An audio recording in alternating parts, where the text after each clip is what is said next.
Olá, meus amigos do Brasil, tudo bem por aí? Que ótimo, hein? Que ótimo por aqui, sempre ótimo. Estamos chegando com o nosso Visão Geral de hoje. Visão Geral, sempre um olhar atento para os fatos do momento. Por aqui desfilam as principais autoridades dos mais diferentes segmentos da sociedade brasileira, autoridades, personalidades, enfim. Tudo para que você possa sempre se informar. E hoje nós convidamos o Dr. Pedro Qualiato, advogado especialista em direito empresarial, e com ele nós vamos fazer o nosso Visão Geral de hoje. Muita coisa sobre o direito empresarial nós vamos entender e vamos saber. Vamos tirar aí algumas dúvidas, algumas curiosidades. Dr. Pedro, muito obrigado aqui pela presença, viu? Seja muito bem-vindo. Boa tarde, obrigado. Eu agradeço a presença.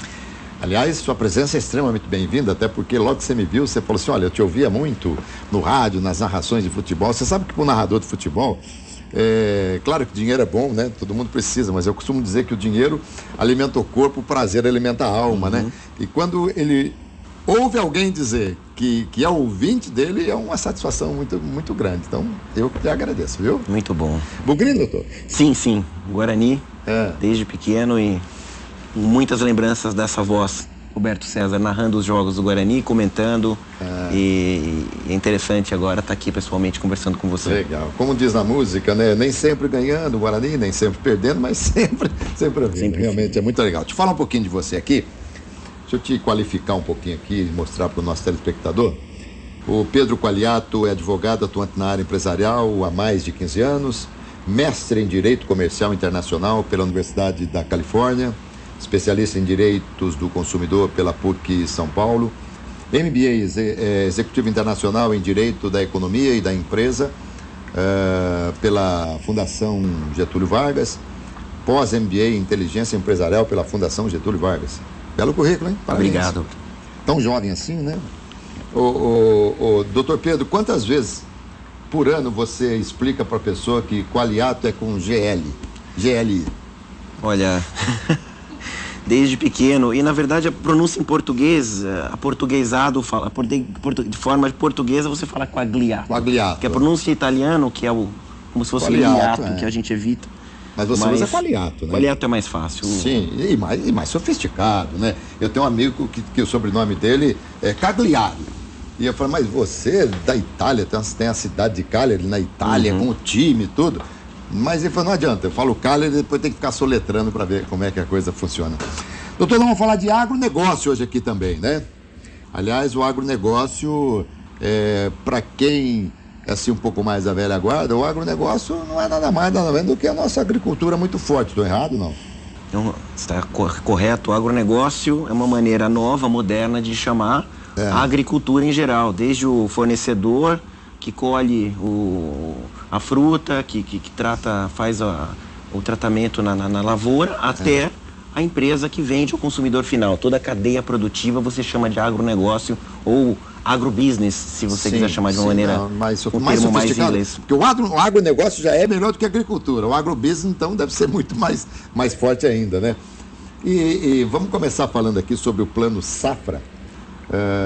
O governo anunciou o Plano Safra para 2017-2018, que vai injetar mais de 190 bilhões de reais no agronegócio.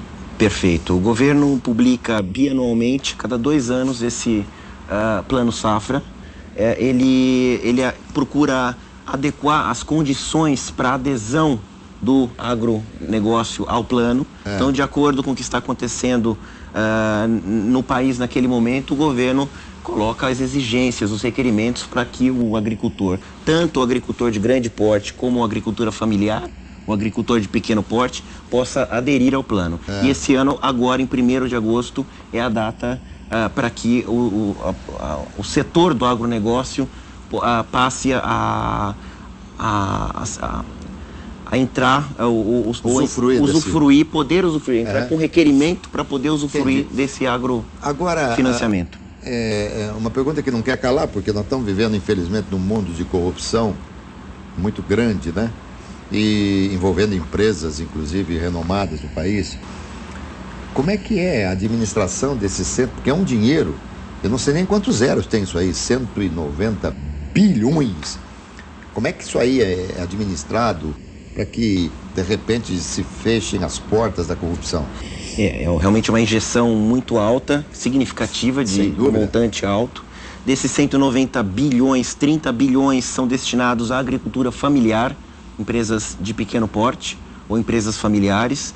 Existe todo um critério, toda uma equipe destinada a escolher e eleger quem faz jus, quem tem direito a receber esse financiamento e quem não vai receber. E só para se ter uma ideia, estamos falando aqui de um financiamento, de um empréstimo a juros de 2 a 3% ao ano. Então, juros bastante subsidiados pelo governo, algo bastante interessante que realmente pode ser um divisor de águas para um agricultor ou para um empresário dessa área. Hoje, no país que a gente vive, em que pese a nossa inflação estar baixando, mas ela está baixando muito mais, na minha visão, por conta da recessão, né? Porque o pessoal está sem dinheiro para comprar, 2 ou 3% ao ano é quase juros zero, né? Perfeito. E quem é que vai poder se beneficiar? São aqueles agricultores, aqueles empresários que preencherem os requisitos do Plano Safra, que são muitos, mas alguns deles são bastante factíveis e bastante recentes. Uma das principais exigências atuais que o governo está fazendo é que as empresas apresentem um plano ou que já tenham um plano de governança corporativa, que é aquilo que nós chamamos de compliance, ou um plano anticorrupção, que a empresa comprove ao governo que ela já implementou ou que ela está em fase de implementação de um plano estruturado para que os seus funcionários não se envolvam ou não possam se envolver em atividades de propina, atividades ilegais, em questões de suborno com o governo, com a autoridade pública. Esse termo que você usou, compliance, é isso? Vamos portuguesar ele aqui, seria compliance, é isso? Bem lendo como se lê na língua portuguesa. Mas isso, imagino que deva ser algo extremamente complexo, né? Embora estejamos aprendendo muito, se não como fazer o que não fazer, né? Mas como que é feita essa engrenagem? Como que nós vamos, de repente... Primeiro, nós temos aqui uma audiência em grande parte do Brasil e tem muita gente da área rural que nos assiste que talvez até nem conheça esse Plano Safra, hein? É coisa recente. Sim. Eu confesso, está havendo divulgação pela TV disso aí? Divulgação houve quando foi aprovado, o governo federal aprovou recentemente, falando agora de maio deste ano. Foi também essa inclusão e essa aprovação foi um reflexo ou uma consequência do que aconteceu em março, da Operação Carne Fraca, que deu uma mexida, uma estremecida no setor do agronegócio. Em compensação ou para compensar o que aconteceu, esse prejuízo que o agronegócio sofreu, esse dano à imagem que o agronegócio teve com a Operação Carne Fraca, o governo aprovou rapidamente esse incentivo do Plano Safra. Bom, mas nós vamos falar ainda da carne fraca já, mas ainda a respeito do Plano Safra, é de tal forma descomplicado para que o pequeno agricultor possa ter acesso, ou ele necessita contratar o Dr. Pedro Qualiato para poder fazer o processo? Na verdade, eu tenho observado o site do Ministério da Agricultura com uma intenção de facilitar ao máximo o acesso à informação e o acesso aos benefícios do Plano Safra. Então, o site do Ministério da Agricultura coloca passo a passo o que o agronegócio, o agricultor ou o empresário desse setor deve fazer para ter acesso ao plano. Não é algo tão complexo quanto parece. Mas com advogado, o especialista, é muito mais fácil você fazer todo esse processo. Principalmente nessa parte de compliance, como é algo recente, que as empresas ainda não estão habituadas, inclusive recentes pesquisas mostram que governança corporativa, esquemas anticorrupção dentro das empresas não é um assunto tão familiar ainda, principalmente no agronegócio. E até porque não interessa diretamente a todos, né? Isso às vezes as pessoas passam por cima. Mas eu concordo que isso aí é extremamente novo, né? E nasceu, brotou em função de tudo isso que está acontecendo hoje? Isso vem desde a década de 90, veio dos Estados Unidos. Compliance, né, só para explicar, vem do inglês to comply, que significa estar em conformidade com alguma coisa, quer dizer, estar de acordo com normas. Década de 90, os Estados Unidos, com alguns problemas sérios que eles tiveram em empresas, eles acabaram aprovando leis bastante rígidas em relação à governança corporativa, em relação a planos anticorrupção dentro das empresas. E veja que eu não estou falando da área política, da área pública, eu estou falando da área privada. Estou falando em você evitar, porque um suborno sempre tem dois lados, o lado passivo e o lado ativo. Lógico. Então a ideia que foi trazida e implementada aqui no Brasil, está sendo, é impedir que a área privada dê o primeiro passo, que a área privada cometa a infração, vá em direção à área pública, ou se a área pública vier até a área privada, que a área privada saiba dizer não, saiba evitar uma situação de uma possível fraude, de um possível suborno. Existe digamos assim, um manual a ser seguido para que a coisa efetivamente se realize? No Brasil, nós temos a lei anticorrupção, que foi aprovada em dezembro de 2013, entrou em vigor em 2014, mas, na verdade, cada empresa, com base nessa lei anticorrupção, deve e acaba fazendo o seu código de ética, que são normas de conduta, onde eles relatam e descrevem o tipo de conduta, o tipo de comportamento que a empresa espera que seus funcionários tenham em relação ao contato com autoridades públicas. Então, todas as vezes que algum funcionário da empresa tiver que fazer uma proposta para uma licitação, ou ir a contratar um despachante aduaneiro para um processo de importação, são N situações em que a empresa precisa interagir com a esfera pública. A gente depois acaba descobrindo, ou a imprensa descobre, né, e traz à tona para que a gente veja, porque envolve uma empresa pública, envolve o setor público, porque o que deve existir de corrupção entre empresas privadas é uma coisa assim absurda, né? Eu imagino que deve existir em função de várias coisas. As empresas hoje tentam tirar proveito, e tudo isso, sabe, doutor, eu até queria a sua opinião a respeito. Tudo isso porque esse é o país dos impostos. Você acredita que, seguindo exatamente a lei, pagando absolutamente tudo, você acredita que as pessoas consigam ter empresas extremamente fortes? Alberto, de fato, essa é uma das razões que provavelmente faz do Brasil um dos países com o índice mais alto de corrupção do mundo. Sim. Tá? Existe um ranking que é divulgado anualmente por uma organização internacional chamada Transparency International, e essa organização aponta o Brasil na 80ª colocação no último ranking de 2016. A gente percebe que uma das razões, talvez a principal delas, seja o excesso de burocracia e o excesso de impostos. Às vezes o empresário, mesmo querendo estar em conformidade com todas as leis, todos os impostos, ele não consegue por dificuldade do conhecimento dessa legislação tão complexa e tão burocrática que nós temos aqui no nosso país. Não, é verdade. Hoje, já faz algum tempo, acompanhando uma emissora de rádio em São Paulo, estava lá o apresentador falando que isso faz já algum tempinho, hein? Nós já chegamos a 1 trilhão. É o impostômetro, né, que eles falam. Passamos de 1 trilhão. Então, é um dinheiro absurdo, porque realmente os nossos impostos são muito grandes, então as pessoas acabam tentando burlar, tentando sair. Bom, ainda em relação ao Plano Safra, que a gente até colocou ali na legenda embaixo, todo mundo vai ter acesso.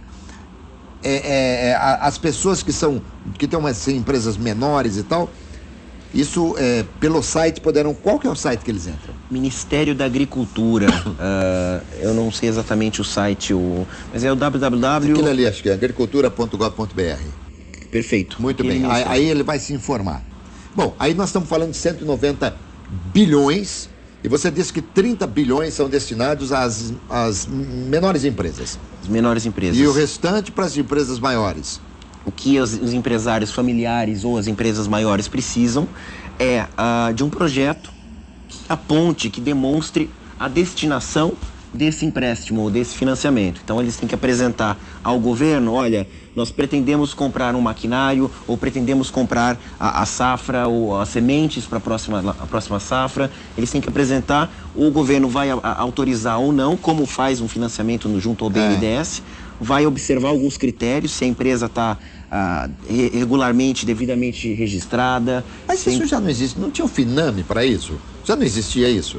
Que esse do Safra é especialmente destinado para a agricultura e é algo, como eu falei, adequado às normas atuais. Acho que o Finame é algo que aconteceu, que nós tivemos no passado, mas eu não acho que o Finame agora ainda esteja vigente. Talvez, sim. Não sei se o Plano Safra substitui o Finame. Mas hoje, por exemplo, um agricultor sem o Plano Safra que queira comprar um maquinário, tratores e tal, ele tem recursos para isso. Ele pode buscar o BNDES, ele pode buscar o financiamento privado num banco, numa instituição bancária privada, ou ele pode buscar o Plano Safra, que tem juros ainda mais subsidiados do que o próprio BNDES. E agora para o compliance, está já em pleno desenvolvimento? Nós já estamos vivendo nele? De fato, sim. A prova disso é que o governo tem exigido que as empresas apresentem programas de compliance, apresentem uma estrutura de governança corporativa para liberar financiamentos, para poder autorizar ou concederem até um selo que o governo concede a empresas, chamado Proética. O governo, não é nesse caso o Ministério da Agricultura, é o Ministério da Transparência, a antiga CGU, Controladoria Geral da União. Ele concede às empresas mais éticas, mais íntegras, mais transparentes, um selo que é uma demonstração, um reconhecimento ao grau de integridade dessas empresas. Doutor Pedro, aqui é coisa tão complicada que a gente precisa ter o Ministério da Transparência, né? Como de repente a transparência devesse existir em todos os lugares, né? Eu acho apenas que esse selo e esse programas de compliance deveriam também valer para o governo e não somente para as empresas privadas. Acho que se o governo tivesse o mesmo tipo de zelo, de cuidado com subornos e propinas e fraudes, não teríamos tantos problemas quanto hoje. Eu acho que isso aí, ainda mais agora com a internet, né, com as nossas redes sociais, hoje o mundo está extremamente globalizado. Eu acho que você poderia ter um site, um endereço eletrônico que você entrasse e ali estivesse exposto, em termos de número, tudo o que estava sendo feito pelo governo. É difícil isso? A questão dos números da corrupção é algo ainda não tão fácil de ser mensurado no Brasil. Mas estima-se que 1/3 do que é arrecadado, de alguma forma, é desviado ou é utilizado de forma imprópria. Haja vista que o estado do Rio de Janeiro quebrou. E não é só o Rio de Janeiro, não. O Rio Grande do Sul pagando os servidores de maneira parcelada, muitas e muitas cidades. Agora tem uma coisa que a gente também não consegue entender. Seria só por causa da corrupção? Eu acredito que a corrupção seja o maior problema, talvez não só por causa da corrupção. Eu acho que as entidades, as autoridades públicas, as entidades públicas deveriam ser gerenciadas buscando uma maior eficiência, como são as empresas privadas. Uma empresa privada que não busca uma maior eficiência, mais cedo ou mais tarde ela vai quebrar. Mais cedo ou mais tarde ela vai ter uma recuperação judicial, ter problemas bem sérios. E não é isso que a gente sente com o governo. A gente não percebe que, na maioria das vezes, as entidades públicas têm essa preocupação em atender de forma eficiente, com um nível de serviço lá no alto. Algumas, vamos ser injustos, sei. Algumas prefeituras, alguns estados até têm essa preocupação, mas no geral não é a sensação que eles passam para a população em geral.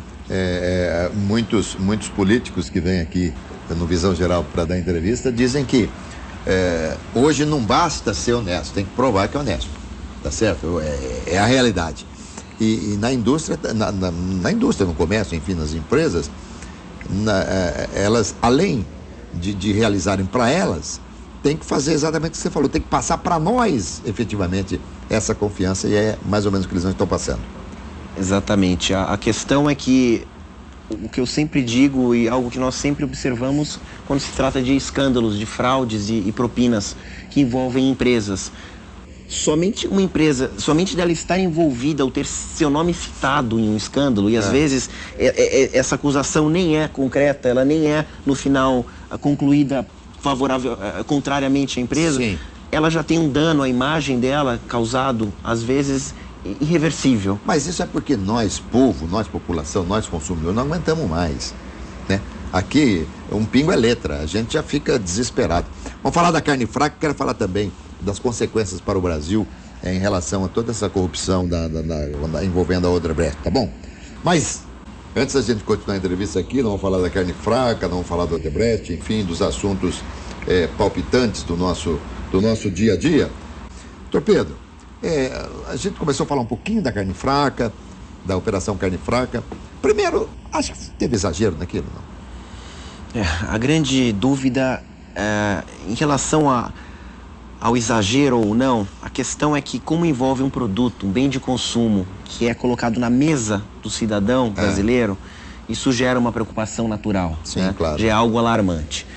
A questão é que se as acusações não forem de forma cabalmente, de forma fortemente comprovadas ao final da investigação, realmente a gente vai ter tido um exagero.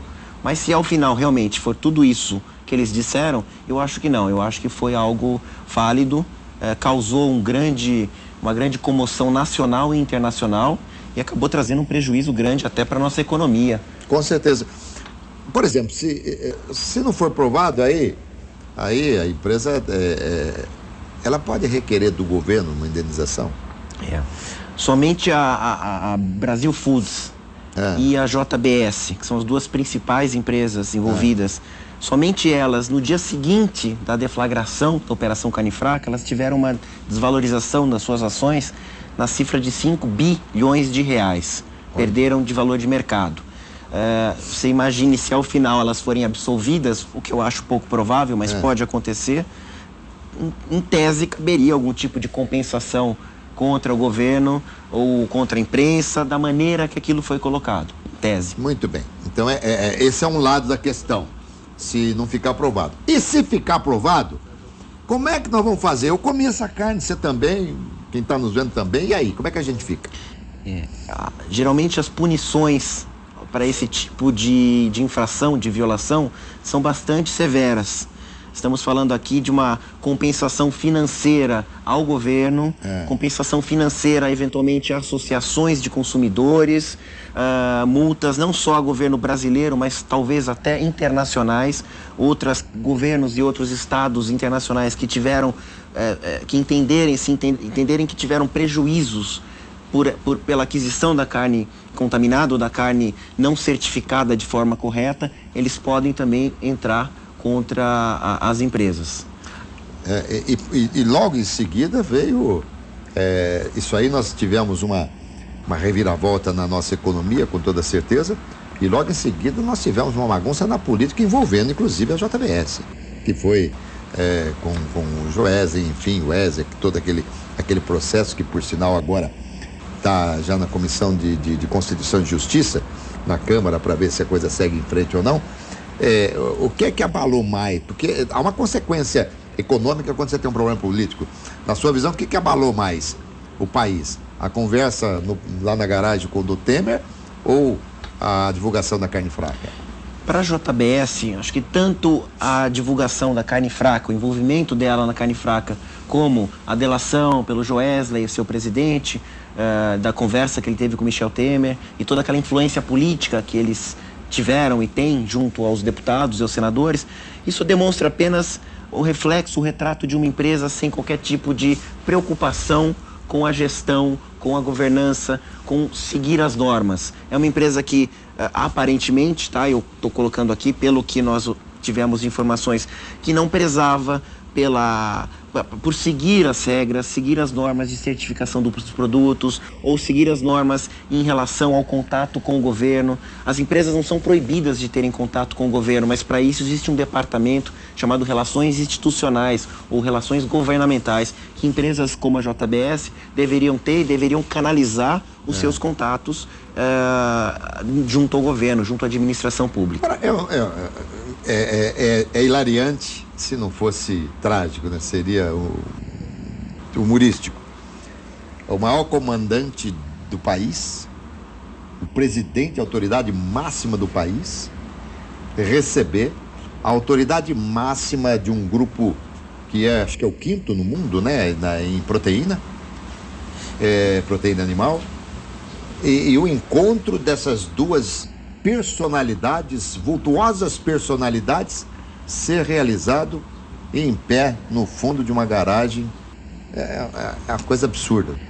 Como eu falei, não seria ilícito esse encontro, mas esse encontro deveria ocorrer horário comercial, com agenda pré-determinada, participação da área de governança, de relações governamentais da JBS, participação da mesma área do governo. Sem dúvida, sem dúvida. Então teria toda uma formalidade. O simples fato deles terem se reunido desta forma, sem as escuras, independente do conteúdo da conversa, já é algo altamente suspeito. Agora, doutor Pedro Qualiato, a Odebrecht tem recuperação moral? Roberto, eu acredito que sim. Tá? Eu já pensei em outros momentos quando estourou o escândalo da construtora, que já foi a maior ou uma das 3 maiores construtoras do mundo, eu tinha um sentimento muito mais pessimista em relação à empresa. Hoje eu vejo que tanto ela como a Petrobras, com o tempo, com bastante trabalho, com a mudança de uma cultura organizacional, a mudança geral do pensamento das pessoas, dos funcionários, eu diria que em 10 ou 15 anos isso pode se reverter. Logo que aconteceu o escândalo, a Odebrecht ela trocou a diretoria dela de governança, de transparência. Justamente a diretoria anterior que permitiu que tudo aquilo acontecesse, ou que fechava os olhos, ou que participava, enfim. E uma nova diretora de transparência ou de governança corporativa, quando assumiu, ela assumiu de uma forma muito otimista. E eu, de uma forma pessimista, acabei mandando uma mensagem para essa pessoa, eu não a conheço, mas eu mandei, olha, doutora Alessandra, você vai ter o trabalho mais difícil do mundo, que é recuperar essa empresa, recuperar a imagem da empresa. E ela me respondeu, falou, doutor Pedro, olha, eu estou aqui para isso, em que leve muitos anos, você que trabalha nessa área deveria acreditar também. E eu tenho que dizer que hoje essa mensagem que eu recebi dela e todas as informações que eu tenho sentido em relação a Petrobras e Odebrecht, eu sinto que há uma esperança a longo prazo, médio para longo prazo, mas uma mudança, como eu falei, de consciência, de cultura, desde o presidente dessas empresas, até os funcionários de baixo, do mais baixo nível hierárquico, todos eles precisam, com o tempo, adquirir essa nova cultura, essa nova maneira de administrar e de trabalhar. Como você me disse aqui no intervalo hoje, quando eu disse que não basta ser honesto, tem que parecer honesto, basicamente passa a ser também a filosofia, as empresas também estão exatamente seguindo isso. Agora, eu lhe pergunto, doutor, com toda a experiência, com toda a bagagem que você tem, quando numa empresa privada há corrupção, ainda que envolvendo uma empresa pública, o governo e tal, essa empresa privada tem um dono. Uma empresa pública, o dono é o governo, mas o governo muda a todo momento. O dono de uma empresa privada dificilmente muda. A responsabilidade daquele que burlou a lei, tanto na privada quanto na pública, tem o mesmo peso ou na empresa pública o peso é maior?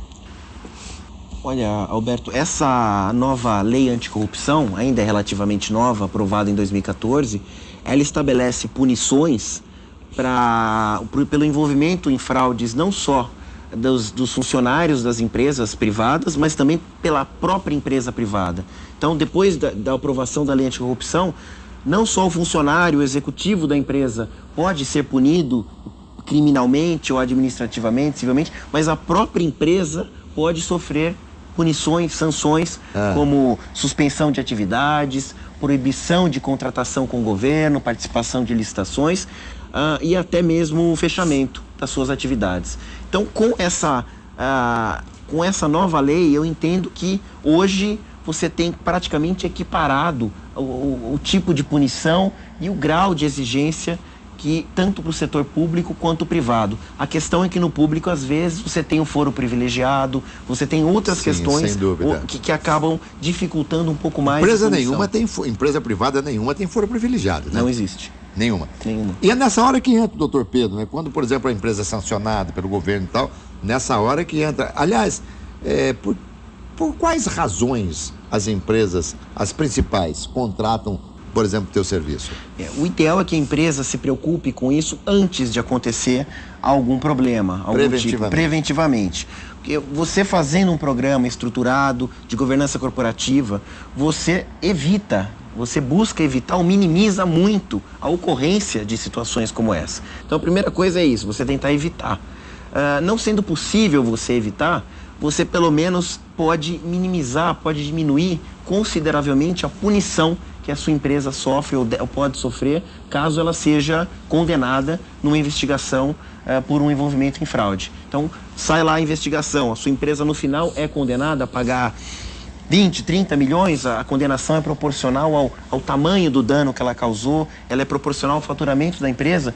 Essa punição, essa multa, ela vai ser diminuída se a sua empresa provar que ela tomou todas as medidas possíveis que estavam ao seu alcance e mesmo assim, infelizmente, aconteceu a questão ou a violação.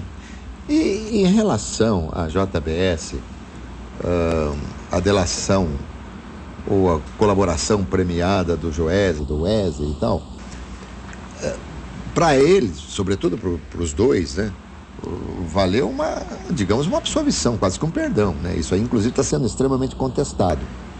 Agora, a possibilidade de recuperação, não estou falando nem moral, nem de imagem, mas de recuperação financeira, vale tanto para a JBS ou a JF, que é exatamente a holding de tudo, e em relação à Odebrecht, como é que você vê isso? É porque o país parou em termos de construção. E agora, em termos de consumo, tantos e tantos países deixaram de comprar da JBS, e isso traz um desconforto extremo sob o ponto de vista econômico. Com certeza. A JBS está buscando até enxugar um pouco as suas operações. Eu tive informação que ela está vendendo algumas das suas marcas, unidades, para lidar agora com uma estrutura um pouco mais reduzida, um pouco mais enxuta. Mas em termos numéricos, Alberto, a Odebrecht, por exemplo, no ano anterior ao escândalo que ela se envolveu, ela teve um faturamento global de 40 bilhões se eu não me engano, de reais. E ela pagou em multas pelo envolvimento nos escândalos de corrupção até o momento, 3 bilhões de reais.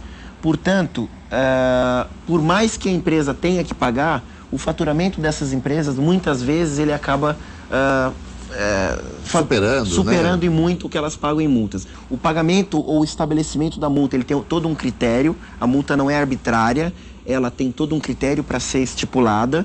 Ela, como eu disse, vai variar de acordo com o faturamento da empresa, de acordo com o dano que ela causou. Se a empresa faz uma delação premiada, colabora com as investigações, essa multa pode ser mitigada, pode ser diminuída, ou se eventualmente a empresa apresenta, como eu falei, mecanismos de controle que existiam antes do cometimento da infração. Não adianta a empresa cometer uma ação, uma violação, uma fraude hoje, correr para fazer um programa de compliance, estruturar um programa de compliance e depois mostrar para a autoridade. Mas, doutor, você falou um negócio aí que me induz a uma pergunta aqui. A delação premiada, ela também mexe na parte pecuniária? Eu achei que fosse só naquilo que concerne ao tempo de prisão e tal, mas a pecuniária também? A delação premiada, Alberto, ela foi uma adaptação da legislação norte-americana, que lá eles chamam o delator de o soprador do apito. É a pessoa que apita e chama a atenção da autoridade. Aqui são os árbitros, são delatores, então. Os árbitros de futebol são delatores. É o árbitro, é o delator. Nos Estados Unidos, ela não mexia com a parte criminal. Tá? Então, a origem da delação premiada, ela não mexia com a parte criminal, mas sim com a questão indenizatória. A empresa tinha um benefício, uma diminuição na sua multa a ser paga. No Brasil, infelizmente, esse instituto da delação premiada, ele está sendo desvirtuado, ele foi bastante alterado, modificado ou adaptado aqui para o nosso país. E a gente viu uma situação absurda, na minha visão, recente da JBS, onde aparentemente os delatores não vão sofrer nenhum tipo de punição criminal e administrativa. Quer dizer, a JBS vai continuar podendo contratar, vender produtos para o governo.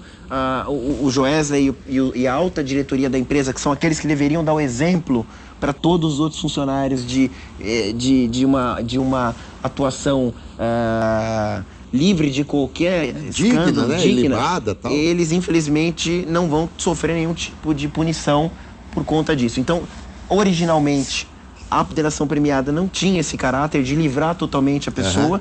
Hoje a gente está vendo uma alteração, uma desvirtuação total do que era a delação premiada inicial, tá? Isso aí, na minha visão, é algo extremamente importante, né? Porque ficou, de certa forma, banalizado, né? Banalizou. E outra, a gente tem assim uma sensação de que a coisa começa a melhorar, mas de repente as brigas internas, a política acaba se sobrepujando ao aspecto comercial e no final, por questões políticas, as coisas vão passando. Você acredita que hoje, daqui para frente, nós com o compliance e tal, nós vamos entrar nos trilhos? Olha, Alberto, eu trabalho com empresas multinacionais desde 2003, já faz um bom tempo. E eu percebo que essa cultura do correto, essa cultura do fazer da maneira certa, sem atalhos, ela está se expandindo. Inicialmente só nas grandes empresas multinacionais, mas num segundo momento as empresas de médio porte começaram a se adaptar a isso por conta da necessidade de transacionar com as empresas multinacionais, porque a multinacional ela não só exige dos seus funcionários essa conduta íntegra e transparente, mas ela exige também dos seus parceiros, dos seus prestadores de serviços, dos seus fornecedores. Então eu percebo que no final da década passada as empresas de médio porte, que são as fornecedoras das grandes empresas, começaram também a seguir uma conduta, um manual de código de ética, uma conduta ou uma cultura dentro das empresas mais correta ou íntegra, e aos poucos isso está sendo contagiado a toda a sociedade. Eu tenho uma visão bastante otimista, eu sei que também esses escândalos todos demonstraram que empresas como, foi até uma surpresa para mim, como a Brasil Foods, que é uma empresa que eu tinha como íntegra, uma empresa 100% correta, a gente viu que não é bem assim, que mesmo uma empresa como ela tem furos, mas no geral eu vejo com bons olhos, eu vejo que pouco a pouco isso está contagiando a sociedade e eu vejo um futuro com cada vez menos o jeitinho brasileiro, cada vez mais as regras sendo cumpridas. E ao mesmo tempo temos que ter um trabalho conjunto com o governo, com as autoridades públicas, para que eles também façam a parte deles, para que nenhum dos dois lados tenham mais essa visão. Não pode ser aquela frase, faça o que eu falo, não faça o que eu faço, né? Tem que ser, faça o que eu falo e faça o que eu faço também. A gente precisa realmente, porque o exemplo, ainda mais depois de tudo que nós estamos vivendo e vivemos e ainda, sei lá se ainda vamos viver, né? Esses aspectos, ainda mais nesse momento, o exemplo tem que vir de cima. Mas me parece que hoje, por conta de tantos processos, de tanta coisa rolando, a preocupação das autoridades que poderiam dar exemplo hoje é muito maior, por vez de permanecer no poder, por vez de manter algumas pessoas que foram colocadas por eles em determinados cargos, enfim, não estão pensando no povo. Mas fazer o quê? Doutor Pedro, você gostou ou não? Excelente. Que bom, muito obrigado. Eu gostei muito e tenho certeza que o meu público gostou muito. São assuntos extremamente que estão aí à flor da pele e que nós realmente necessitamos saber, sobretudo o aspecto do Plano Safra que você falou, sobre o compliance, enfim. Agradeço demais a sua presença aqui e continue aí com toda a força com essa juventude que o Brasil hoje está mostrando que os jovens estão dominando. O prazer foi meu, Alberto. Obrigado pelo convite. Meus amigos, conversei aqui com o Dr. Pedro Qualiato, advogado especialista em direito empresarial, falando sobre assuntos extremamente do momento, importantes demais, porque a visão geral é assim, é um olhar atento para os fatos do momento. Tá bom, gente? Saúde, paz, alegria e muita sorte. Vambora, doutor? Vamos lá. Vamos lá. Muito bom.